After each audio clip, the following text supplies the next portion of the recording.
Elizabeth Clark stood at the entrance of Jefferson Air Force Base with her small suitcase in hand. The morning sun beat down on her as she wiped sweat from her forehead. She wore simple clothes, worn blue jeans, a faded gray t-shirt, and an old jacket that had seen better days. Her brown hair was pulled back in a plain ponytail and she wore no makeup. At 34, Elizabeth was older than most new pilot candidates. She took a deep breath and walked through the gate. The guard checked her paperwork twice, looking at her with doubt in his eyes. "You're here for the elite pilot training program?" he asked, his voice showing his surprise.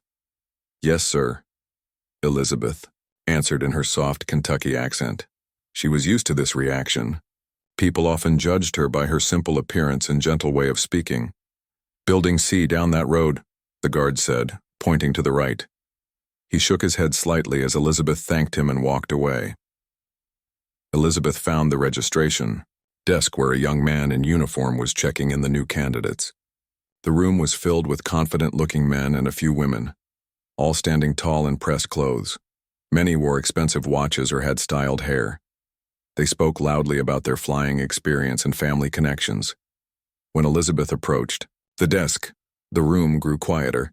She felt eyes on her as she handed over her paperwork. "Elizabeth Clark?"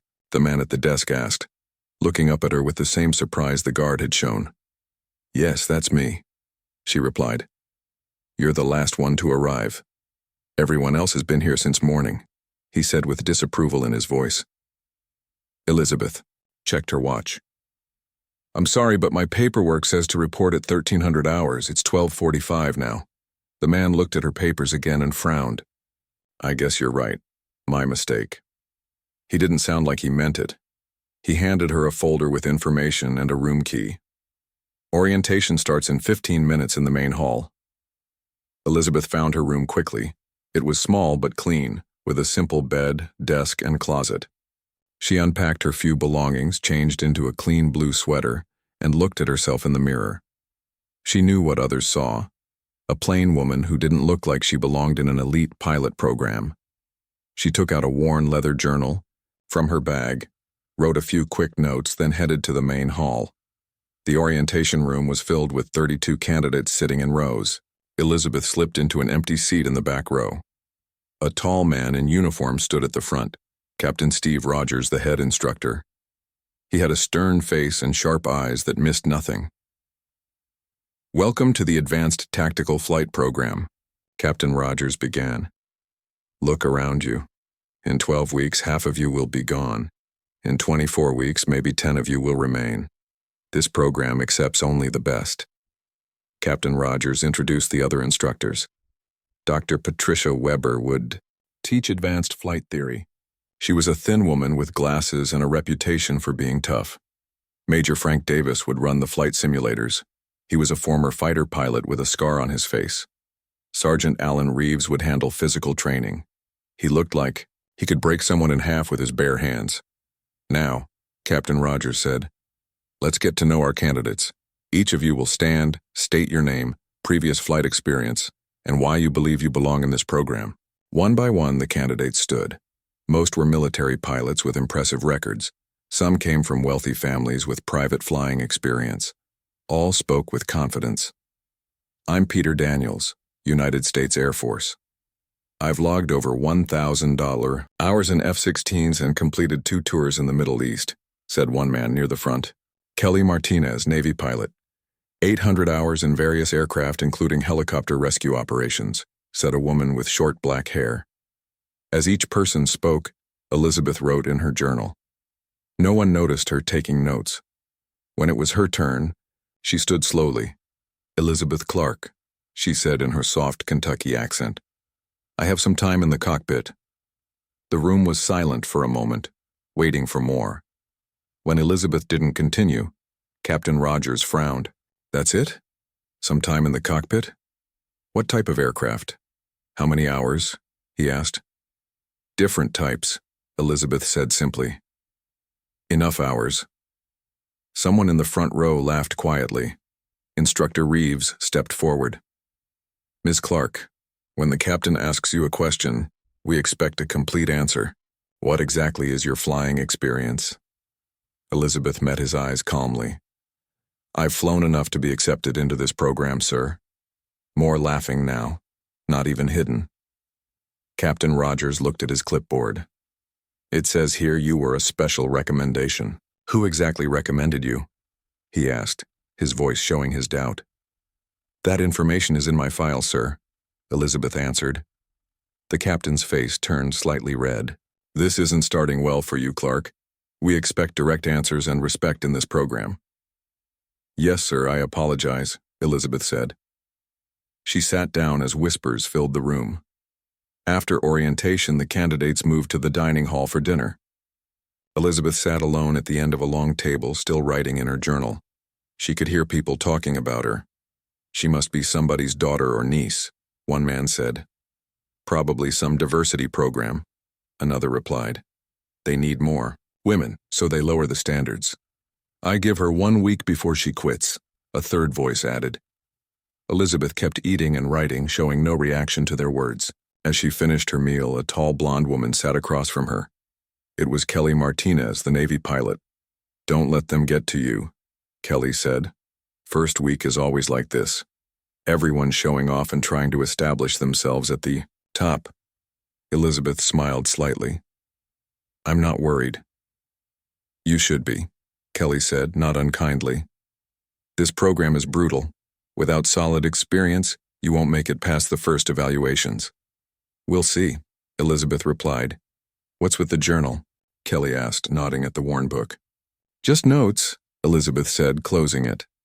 Later that evening, as the candidates settled into their rooms, Captain Rogers met with his instructors in his office. What do you make of this Clark woman? He asked, looking at her file. She doesn't belong here, Dr. Weber said firmly. Her answers show disrespect.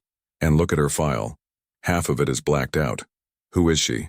Special recommendation from General Owens, Captain Rogers read. That's odd.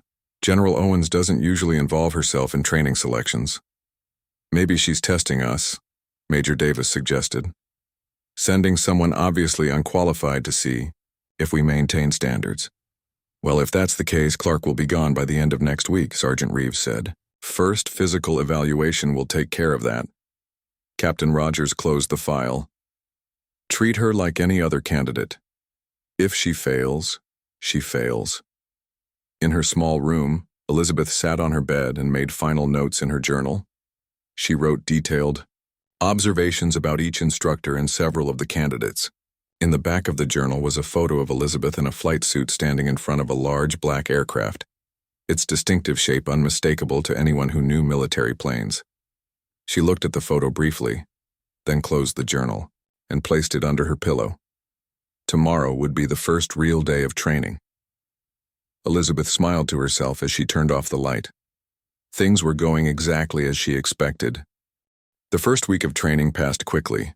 Each morning began at 5 a.m. with physical training led by Sergeant Reeves. Elizabeth completed each run, each set of push-ups, and each obstacle course without complaint.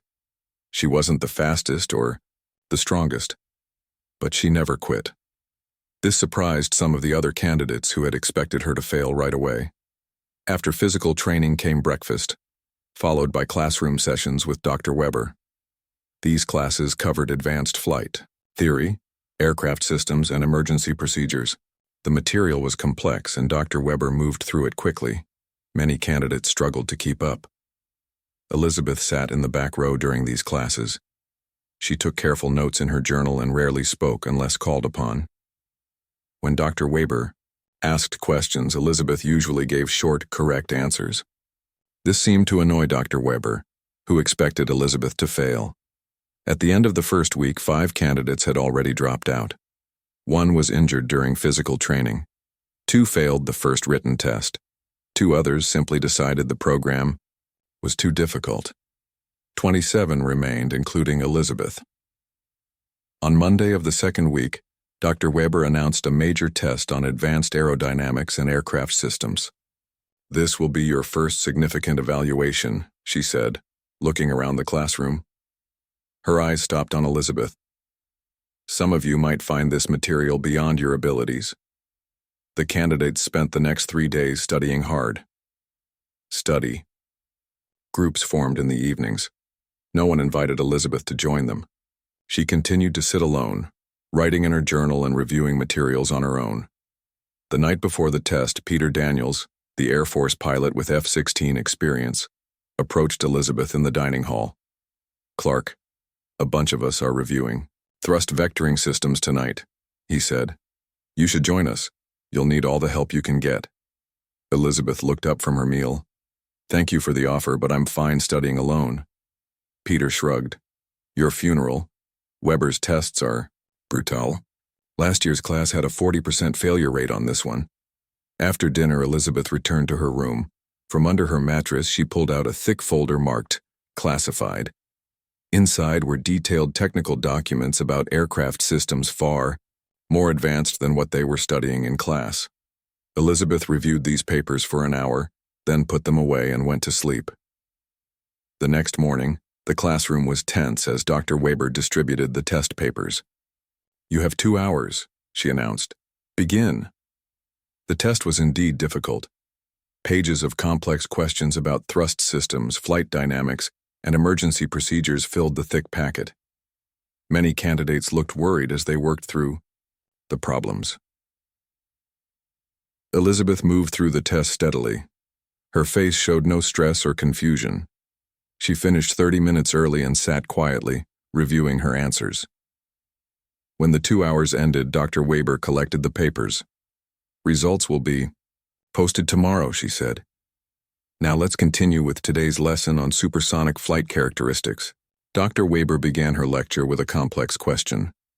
Who can explain how control surface effectiveness changes as an aircraft approaches the sound barrier? She looked directly at Elizabeth. "Ms. Clark, perhaps you'd like to enlighten us?"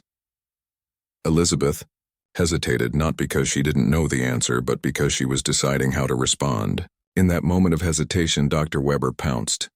"Perhaps this material is beyond your comprehension, Ms. Clark," she said sharply.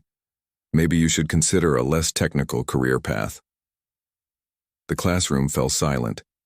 Elizabeth's face flushed red at the public humiliation. She started to speak but was cut off by the lunch bell.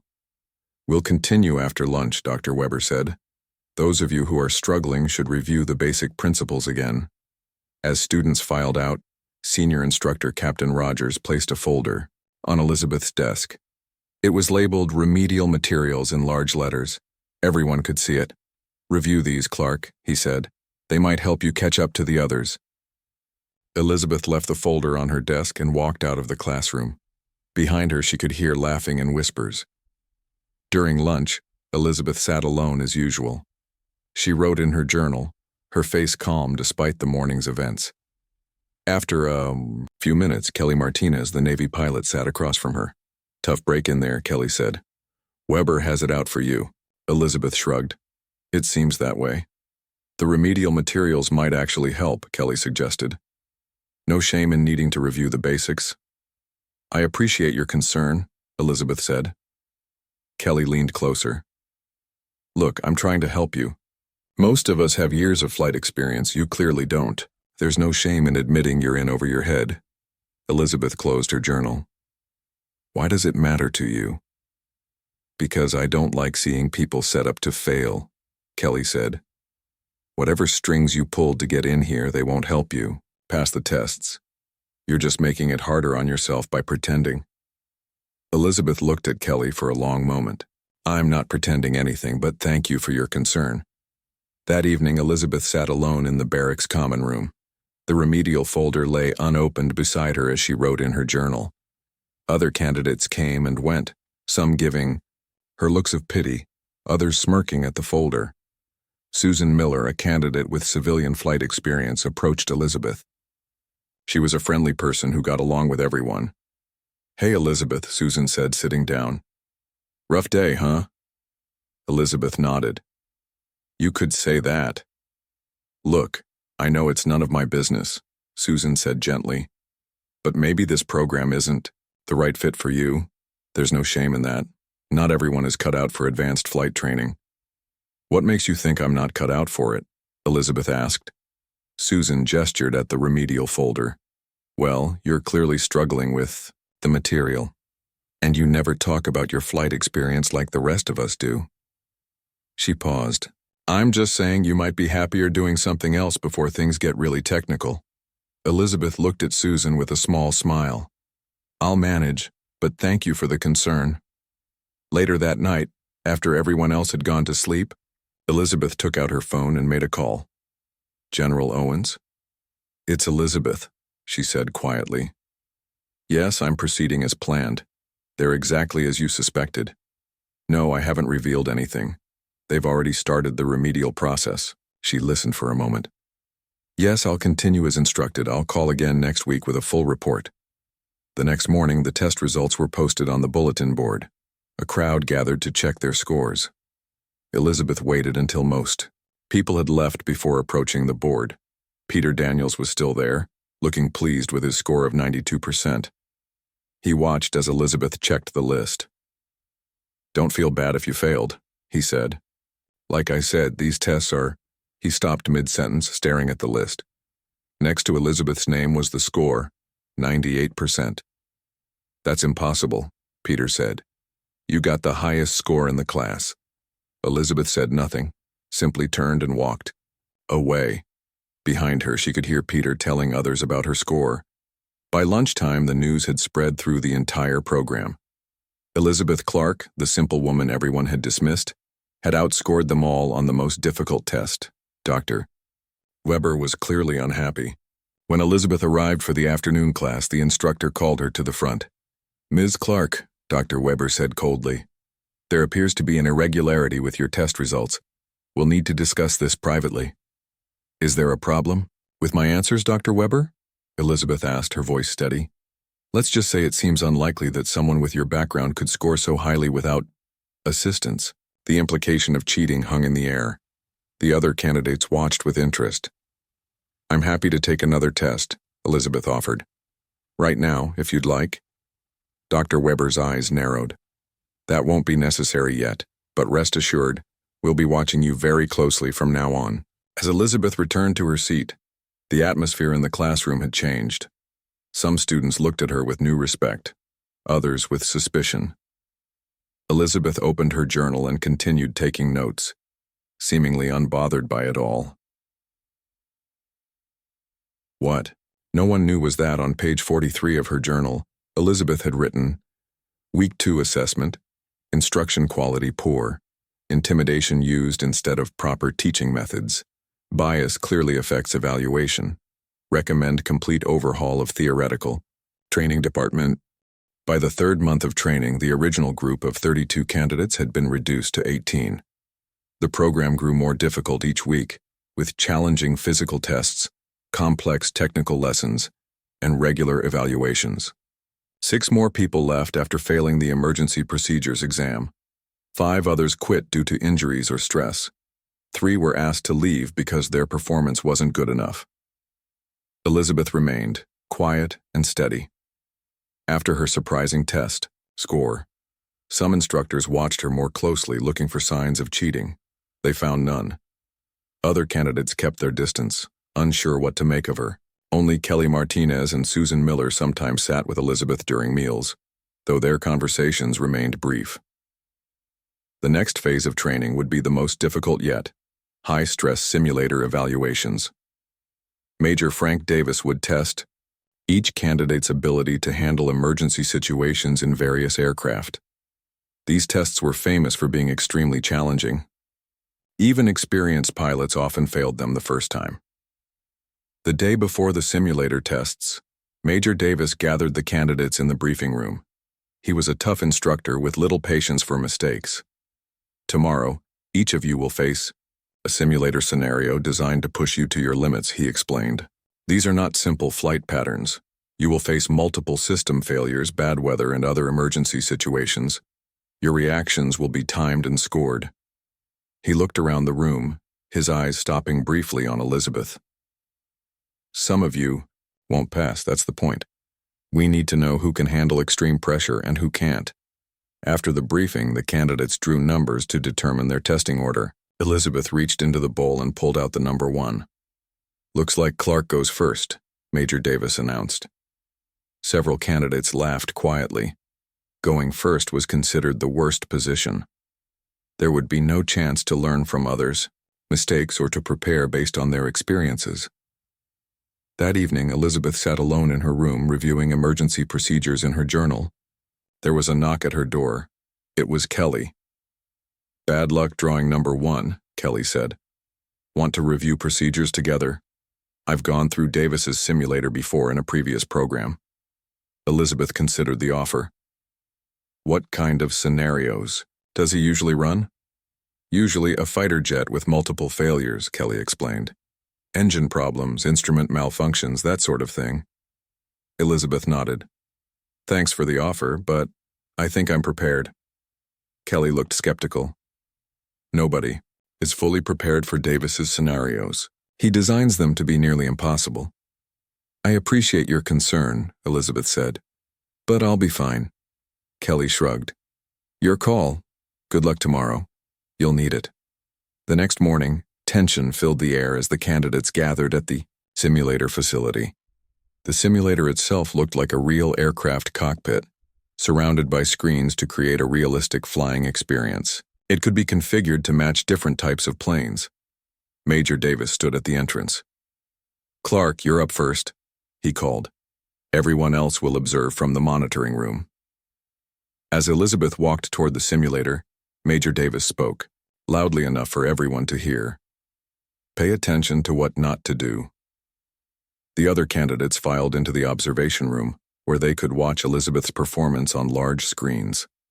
They could see everything she would see and hear everything she would say. Elizabeth entered the simulator and sat down. Major Davis spoke through the headset. "Today's scenario: you're piloting a B-1 bomber.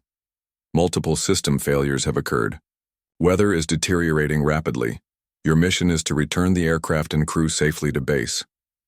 Elizabeth nodded. "Understood. Beginning simulation in 3, 2, 1. Major Davis pressed a button, and the screens came to life. The moment the simulation started, something changed in Elizabeth. Her posture straightened. Her hands moved confidently over the controls. Her eyes scanned the instruments with practiced ease. She was no longer the quiet, unassuming woman everyone had come to know. She was a pilot, in complete control. Warning. Lights flashed. Alarms blared. The simulated aircraft shuddered as if experiencing turbulence. Elizabeth remained calm. "Systems check," she said clearly. "Engine 3 failure confirmed. Hydraulic pressure dropping. Weather radar shows severe thunderstorm activity ahead." In the observation room, the other candidates watched in silence. This was not what they had expected. Elizabeth was handling the emergency with remarkable skill. "She knows what she's doing," Susan whispered to Kelly. Major Davis frowned. He pressed another button, adding more complications to the scenario. "Electrical system failure," the computer announced. "Backup, systems engaged." Elizabeth didn't panic. She worked through a series of procedures that even some of the instructors didn't recognize. Her fingers flew over the controls, making adjustments and stabilizing the aircraft. "Rerouting power to essential systems," she said. "Preparing for manual landing approach." Major Davis added one final challenge. "Tower communication lost. Runway lights failed." Elizabeth nodded as if she had expected this. "Switching to backup communication frequency. Activating emergency landing protocols." What happened next amazed everyone watching. Elizabeth performed a perfect emergency landing, in near-zero visibility conditions, using techniques that weren't taught in the training program. She brought the simulated B-1 bomber down safely, with all systems properly secured. When the simulation ended, the room was completely silent. Major Davis checked the simulator records twice, looking confused. Elizabeth sat calmly in the cockpit, waiting for further instructions. Major Davis entered the simulator. "Where did you learn to fly like that, Clark?" he asked, his voice a mixture of suspicion and respect. Elizabeth shrugged. "I picked up a few things here and there." "Those weren't standard Air Force procedures," Major Davis pressed. "Some of those techniques are only used in very specialized units." "Are there any other scenarios you'd like me to run?" Elizabeth asked, ignoring his comment. Major Davis shook his head slowly. No, that's enough for today. When Elizabeth left the simulator, the other candidates stared at her with new eyes. No one was laughing now. No one was making jokes about her being accepted as part of a diversity program. They had all seen what she could do. That was incredible, Susan said when Elizabeth joined them in the waiting area. Where did you learn to fly like that? Experience, Elizabeth said simply. Peter Daniels, who had been one of her biggest critics, looked stunned. That wasn't just experience, that was expert-level flying. No one aces Davis's simulator the first time. Elizabeth didn't respond. She opened her journal and began writing notes, just as she always did. Later that day, the instructors held an emergency meeting in Captain Rogers' office. I've never seen anything like it, Major Davis said. She handled that simulator better than most of our actual B-1 pilots could. Could she have hacked the system somehow? Dr. Weber suggested. Found out the scenario in advance? Major Davis shook his head. Impossible. I created that scenario this morning. And even if she knew what was coming, her responses were professional, expert level. She used techniques I've only seen in special operations. Who is she really? Captain Rogers wondered, looking at Elizabeth's file again.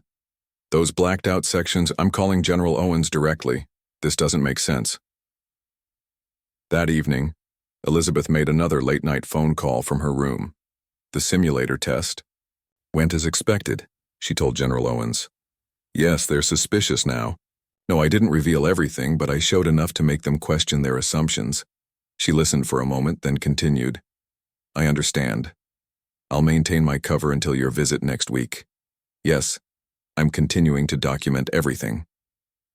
After ending the call, Elizabeth opened her journal to a new page and wrote, Simulator Evaluation Assessment. Equipment outdated. Scenarios unrealistic for modern combat situations. Instructor Davis shows potential but relies too heavily on intimidation tactics. Recommend complete update of simulation technology and revision of training protocols. She closed the journal and looked out her window at the night sky. For a brief moment, a smile crossed her face. The plan was working perfectly. Soon everyone would know exactly who Elizabeth Clark really was and why she had come to Jefferson Air Force Base. Word of Elizabeth's simulator performance spread quickly through Jefferson Air Force Base. Instructors spoke in hushed tones when she passed.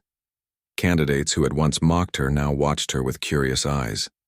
No one knew what to make of the quiet woman from Kentucky who had mastered a B-1 bomber simulation that challenged even experienced pilots.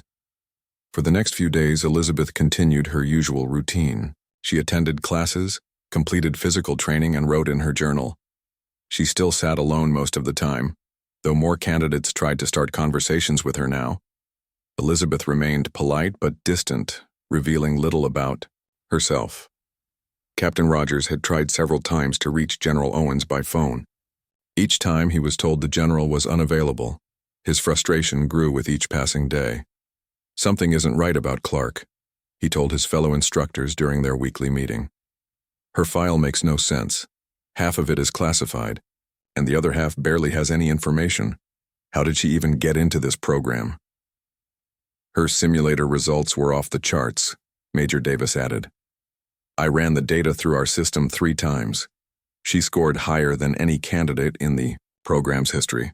Maybe she's from some special intelligence unit, Sergeant Reeves suggested. You know how those spook types are, all secrets and classified files. Dr. Weber remained skeptical. Or maybe she cheated somehow, found a way to game the system. Either way, Captain Rogers said firmly, I want her watched closely. If she's not who she claims to be, I want to know who she really is.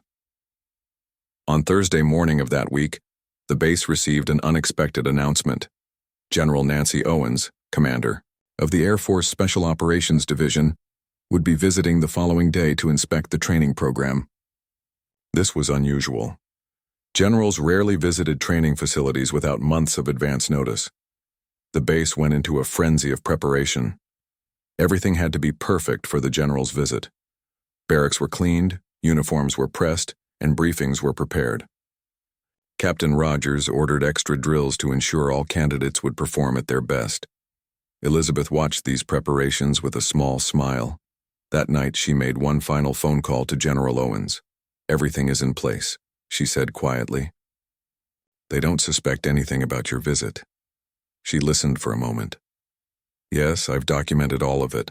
The report is ready." Another pause. "Understood. I'll see you tomorrow, General." The next morning, the entire base stood at attention as General Owens arrived. She was a tall woman with short gray hair and a commanding presence. 4 stars gleamed on her uniform.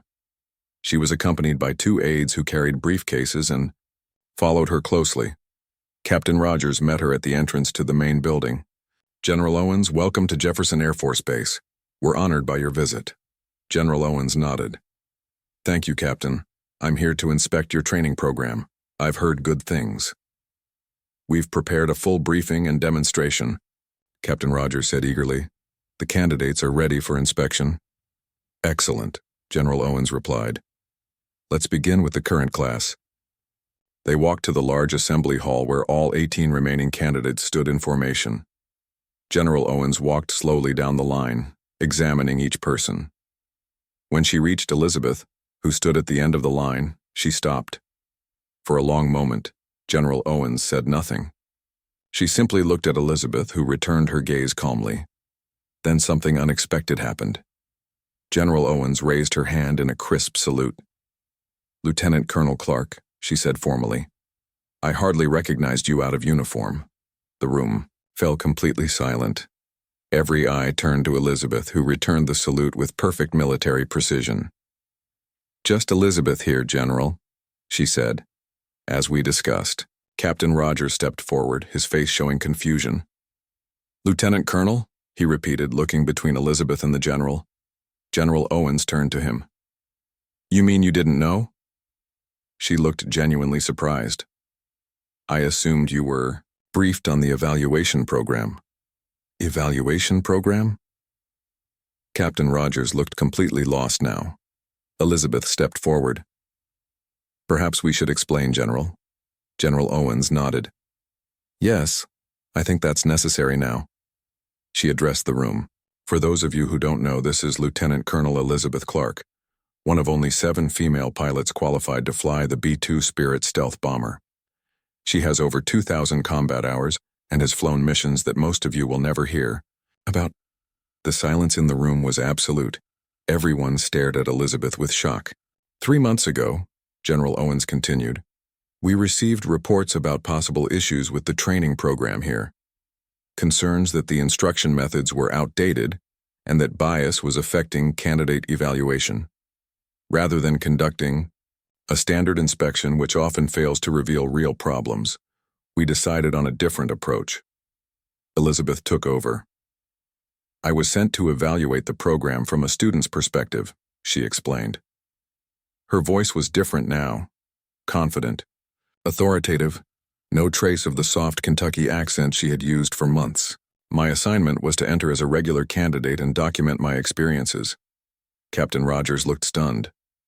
"But your file, the blacked-out sections, were designed to raise questions without revealing my identity," Elizabeth finished. "For him. A test to see how thoroughly you vetted your candidates and how you treated someone who didn't fit your expectations." General Owens opened one of the briefcases her aide carried and removed a thick folder. "Lieutenant Colonel Clark has provided a comprehensive report on her findings. I must say, some of it is concerning." Elizabeth took out her journal, the one she had been writing in since her arrival. "This contains detailed assessments of each instructor and every training module. There are significant issues that need to be addressed." Dr. Weber stepped forward, her face red with anger. "This is outrageous. You lied to all of us." "No, Dr. Weber," Elizabeth corrected calmly. "I simply didn't volunteer information about my background. At no point did I lie." She turned to face the other candidates who still looked shocked. "What I observed was a training program that values a certain type of pilot, usually male, usually with a specific background, and dismisses anyone who doesn't fit that mold." Elizabeth looked directly at Dr. Weber. "You assumed I was incompetent because of how I looked and spoke. You tried to humiliate me in front of the class, rather than help me learn. That's not effective teaching. It's bullying. General Owens addressed Captain Rogers. Your instructors failed to notice that one of the most qualified pilots in the entire Air Force was sitting right in front of them because they were too busy making assumptions based on appearances. Captain Rogers looked deeply embarrassed. General, I assure you, had we known— That's precisely the problem, General Owens interrupted. You shouldn't treat any candidate differently based on who you think they are. Every person in this program deserves the same respect and the same quality of instruction. Elizabeth opened her journal. Major Davis runs excellent simulator scenarios, but uses intimidation rather than constructive feedback. Dr. Weber's technical knowledge is strong, but her teaching methods are poor. She plays favorites and deliberately tries to embarrass students she dislikes. Dr. Weber's face grew even redder. This is absurd. You can't possibly— I've read the entire report, General Owens cut in. Lieutenant Colonel Clark's observations are detailed and well documented. They match complaints we've received from previous candidates. Elizabeth continued. On the positive side, Sergeant Reeves runs fair physical training sessions, treating all candidates equally, and several of the candidates showed exceptional potential, particularly when working together rather than competing. Kelly Martinez raised her hand hesitantly. Colonel, did you really need to pretend to be someone else for 3 months? Couldn't you have just inspected the program normally? Elizabeth smiled slightly. Would Dr. Weber have shown her true teaching style if she knew a full colonel was watching? Would Captain Rogers have revealed how he really evaluates candidates? The only way to see the truth was to become one of you. Susan Miller spoke up next. So all those times we tried to help you because we thought you were struggling were valuable insights into character, Elizabeth finished. Some of you offered help out of genuine concern. Others used it as an opportunity to feel superior. Both reactions tell me something important about who might make a good officer. General Owens checked her watch. We'll need to discuss the full report with the base commander. Captain Rogers, please arrange a meeting in 1 hour. As the group began to disperse, Elizabeth found herself surrounded by curious candidates full of questions. Have you really flown the B-2 Spirit? Peter Daniels asked, his earlier arrogance completely gone. Elizabeth nodded. For 7 years now. But why did they send you specifically? Kelly wanted to know. Because I've experienced this kind of bias throughout my career, Elizabeth explained. People see a woman from Kentucky with a soft voice, and they make assumptions about my intelligence and abilities. I was the perfect person to test whether this training program evaluates candidates fairly. Susan looked thoughtful. Will you be staying to help fix the program? Elizabeth smiled. That depends on what General Owens decides, but one way or another things are going to change around here. As Elizabeth walked away with General. The days following General Owens' visit brought big changes to Jefferson Air Force Base. The training program underwent immediate restructuring. Several instructors, including Dr. Weber, were reassigned to other duties. Captain Rogers remained in charge but was placed on a 6-month probation period. He accepted this decision with professional dignity and promised to do better. Elizabeth stayed at the base, but now everyone saw her differently.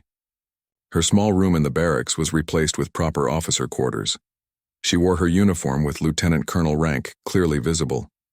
The soft Kentucky accent was gone, replaced by a confident, clear-speaking voice. Yet in many ways, she was still the same observant, thoughtful person she had always been. General Owens appointed Elizabeth to lead the redesign of the training curriculum.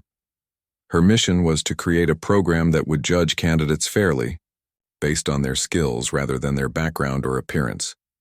Elizabeth took this responsibility seriously, working long hours to review teaching methods and evaluation standards. 1 week after the revelation, Elizabeth called a meeting with all remaining candidates. They gathered in the classroom, still adjusting to the new reality. Some felt betrayed by her deception. Others were simply in awe of her accomplishments. All were curious about what would happen next. Elizabeth stood at the front of the room, now wearing her full uniform with decorations that showed her impressive service record. "I want to thank all of you for your patience during this transition," she began. "I know my presence here was unexpected, and perhaps unwelcome to some of you." Peter Daniels raised his hand. "Permission to speak freely, Colonel?" Elizabeth nodded. "Always. Why didn't you just tell us who you were from the beginning? We would have respected you." Elizabeth smiled slightly. "That's exactly why I couldn't tell you. Respect should be earned by actions, not by rank or reputation. I needed to see how you would treat someone you thought was struggling, someone who didn't fit your idea of what a pilot should be." She looked around the room. "Some of you were kind. Some were condescending. Some saw me as a threat to your success. Your reactions taught me a lot about what kind of officers you might become." Kelly Martinez spoke up. "So were we part of an experiment, just test subjects?" "No," Elizabeth replied firmly. "You are all legitimate candidates in this program. My presence didn't change that. The training you received was real, even if some of the teaching methods need improvement." Susan Miller raised her hand next. "Will our evaluations change now, since some of the instructors were unfair?" "Yes," Elizabeth confirmed. "We're reviewing all evaluations from the past 3 months. No one will be penalized for biased assessments. Everyone will get a fair chance to show their skills." Over the next 2 weeks, Elizabeth worked with the remaining instructors to create a new training approach. Major Davis was especially helpful, bringing fresh ideas about simulator training. Sergeant Reeves contributed valuable insights about teamwork during physical training. Even Captain Rogers, eager to redeem himself, offered useful suggestions. The candidates noticed positive changes right away. Classes became more interactive, with open discussions instead of intimidating question sessions. Simulator scenarios now focused on teamwork rather than individual competition. Evaluations included more specific feedback about how to improve. Elizabeth kept notes on these changes, just as she had during her undercover time, but now her journal was official, part of the formal record of the program's transformation. One morning, 3 weeks after General Owens's visit, Elizabeth received a phone call. After a brief conversation, she sought out Captain Rogers. "I've just received some interesting news," she told him. "A B-2 Spirit will be landing here tomorrow for routine maintenance. It's quite unusual for a stealth bomber to visit a training base." Captain Rogers looked surprised. "That is unusual. Is there a special reason?" Elizabeth smiled. "Let's just say I called in a favor. I think our candidates could benefit from seeing one up close, don't you?" The next day, excitement filled the base as the massive black aircraft approached. The B-2 Spirit was an impressive sight with its distinctive flying wing design. Few pilots ever got to see one up close, let alone touch one. As the stealth bomber landed smoothly on the runway, the candidates gathered to watch. Elizabeth stood, apart from them, exchanging salutes with the ground crew who had come to secure the aircraft. When the bomber was safely parked, Elizabeth approached the candidates. "Anyone want to see what this bird can do?" she asked casually. Their response was immediate and enthusiastic. Elizabeth led them toward the aircraft, where the ground crew greeted her by name and with obvious respect. "Colonel Clark." "Good to see you again," said the chief mechanic with a warm handshake. "She's all ready for you." Elizabeth turned to the stunned candidates. "I'll be taking her up for a brief demonstration flight. When I return, I'll be able to answer any questions you might have about her capabilities." She climbed into the cockpit with practiced ease. The same woman who had been mocked for not understanding basic flight principles now clearly at home in one of the world's most advanced aircraft. From the control tower, the amazed candidates watched as Elizabeth taxied the massive bomber to the runway. After receiving clearance, she powered up the engines and the B-2 Spirit began to move forward, gathering speed until it lifted gracefully into the air. What followed was a 20-minute demonstration that left everyone speechless. Elizabeth put the stealth bomber through maneuvers they hadn't imagined possible for an aircraft of its size. The B-2 climbed, turned, and descended with incredible precision. Though they couldn't see many of the stealth features in action, they could appreciate the extraordinary skill needed to control such a sophisticated machine. When Elizabeth landed and returned to them, they greeted her with spontaneous applause. Even Captain Rogers looked impressed. "That was incredible," Peter said, his voice filled with genuine admiration. "I've never seen anything like it." Elizabeth nodded. The B-2 is an extraordinary aircraft. It takes years of training to master, but there's nothing quite like flying it. As they gathered in a briefing room afterward, Elizabeth answered their questions about the bomber's capabilities, its mission profile, and the challenges of flying it. She was open and generous with her knowledge, sharing everything that wasn't classified. At the end of the session, she handed each remaining cadet her business card with her real rank and contact information. "Aviation isn't about where you come from or how you speak," she told them. "It's about respecting the aircraft, understanding the physics, and having the discipline to keep learning. Those qualities can be found in all kinds of people, not just those who fit a certain image." Susan Miller, who had once suggested Elizabeth drop out, raised her hand. "How do I become you?" she asked, her voice sincere. Elizabeth smiled. "First, you stop making assumptions about your fellow pilots. Then you work twice as hard as everyone thinks you need to. The rest is just physics and practice." In the months that followed, Jefferson Air Force Base became known throughout the Air Force as a model training program. Candidates were evaluated on their skills, not their background. Instructors taught through encouragement rather than intimidation. Teams were formed across different backgrounds and experiences, creating stronger units. Elizabeth stayed for 6 months to oversee the changes. Before she left to return to her regular duties, General Owens visited again to review the progress. "You've done exceptional work here, Colonel," the general said as they walked around the base. "Graduation rates are up, performance scores have improved, and we're seeing more diverse candidates succeeding." Elizabeth nodded. "It turns out that when you judge people by what they can do rather than who you think they are, you discover talents you might have missed." As Elizabeth prepared to leave, the candidates who had been with her from the beginning presented her with a gift, a new leather journal with her name and rank embossed on the cover. "For your next undercover mission," Susan joked as she handed it over. Elizabeth laughed. "I think my undercover days are done, but I'll always remember what I learned here, both as Elizabeth, the struggling student, and as Colonel Clark." On her final day, Elizabeth stood on the runway beside her B-2 Spirit, ready to return to her regular duties. The candidates and instructors gathered to see her off. "Remember," she told them before climbing into the cockpit, "the best pilots aren't always the ones who look the part or speak the loudest. Sometimes they're the quiet ones, watching and learning while everyone else is showing off." As the massive black bomber rose into the sky and disappeared into the clouds, those watching knew they had witnessed something rare. Not just the flight of an extraordinary aircraft, but the revelation of an extraordinary truth about judgment, perception, and the quiet power of those whom others underestimate.